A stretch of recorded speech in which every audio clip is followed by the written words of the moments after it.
안녕하세요. 보딩스쿨 입시 전문 남무 컨설팅의 문성준 팀장입니다.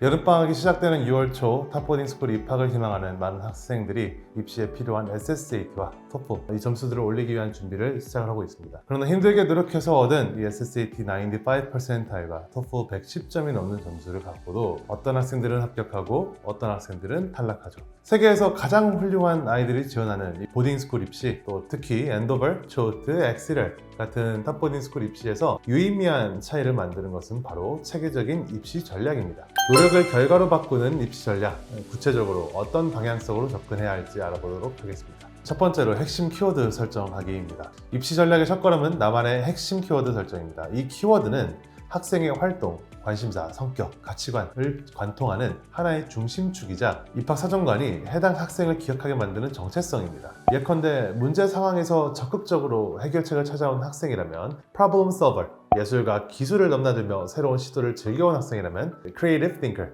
리더십을 발휘하면서도 주변 친구들을 세심하게 챙긴 경험이 많은 그런 학생이라면 Compassionate Leader 같은 키워드가 어울릴 수 있겠습니다. 이렇게 키워드를 설정을 하고 나면 그 키워드를 중심으로 활동과 성취, 관심사를 하나의 스토리라인에 구축을 해주어야 합니다. 단순히 이러한 활동들에 나 참여했습니다, 나 뭐 이런 것들 많이 했습니다가 아닌 나는 늘 이런 성향의 사람이고 이러한 활동들을 통해서 성장해왔어요 라는 진정성 있는 나만의 스토리를 만들어야지만이 탑보딩스쿨 입시에서 좋은 결과를 기대할 수 있습니다.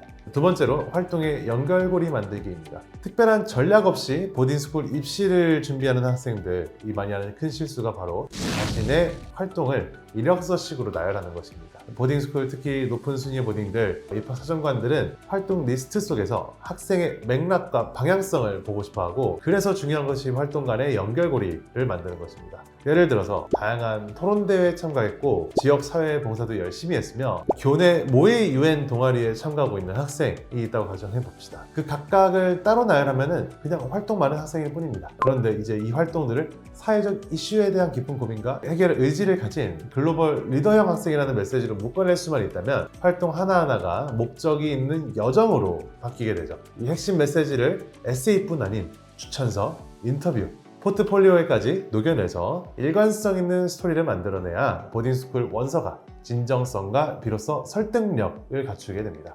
세 번째로 개별 학교 맞춤 전략입니다. 마지막으로 이제 학교별 맞춤 전략이 빠질 수가 없겠습니다. 학교마다 추구하는 인재상 크게 다르진 않다라고 생각할 수는 있지만은 어디까지나 보딩스쿨이라는 큰 범주 내에서 봤을 때 그렇지 정말 니시하게 들어가서 보면은 학교마다 추구하는 교육 철학들이 다릅니다. 예를 들어서 엑셀 같은 학교는 스스로 질문하고 깊이 있게 탐구하는 학생, 즉 Intellectual Curiosity를 중시해 학문적 대화를 즐기고 스스로 배움의 주체가 될 수 있는 학생을 찾고, 하치키스는 학교 밖 세상과 연결되어서 사회적 책임을 다할 수 있는 학생, 커뮤니티 인게이지먼트가 강한 학생들을 선호한다라고 잘 알려져 있습니다. 그러다 보니 이에 맞춰 각 학교에 맞는 메시지를, 아까 말씀드린 그런 스토리를 입시 자료 전체에 녹여야 합니다. 엑셀을 지원하는 학생이라면 직접 호기심을 보여주는 독서, 연구, 토론 경험을 강조해야 되겠고, 하치키스를 준비한다면 지속적인 봉사와 공동체 활동을 중심으로 원서들을 끌어내야 하겠습니다. 정리하자면 보딩스쿨 입시 전략의 핵심은 정량적으로 완성된 학생을 어떻게 포장하느냐에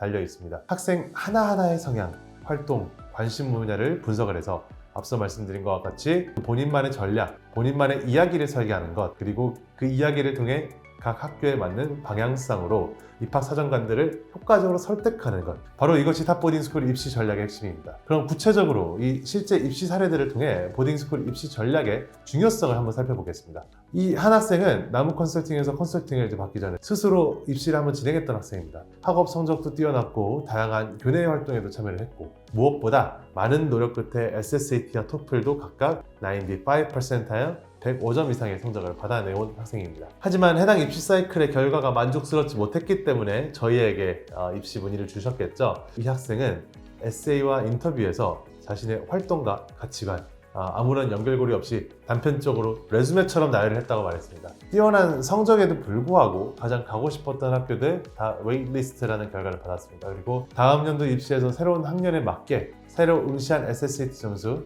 크게 다르지 않았었습니다. 그러나 이번에 이제 저희 학생으로서 다시 입시 준비를 하면서 달라진 것은 학생의 이제 정서적인 역량들과 가치관을 전략적으로 풀어낸 좀 차별화된 이야기, 그리고 그 이야기를 첨예하게 녹아낸 에세이와 학교 인터뷰였습니다. 원어원 맞춤 지도를 통해서 자신의 관심 분야인 환경이라는 주제로 모든 활동들을 정리하였고 토론, 봉사활동, 리더십 활동 이런 것들을 유기적으로 엮어서 인터뷰와 에세이에 또 녹여냈습니다.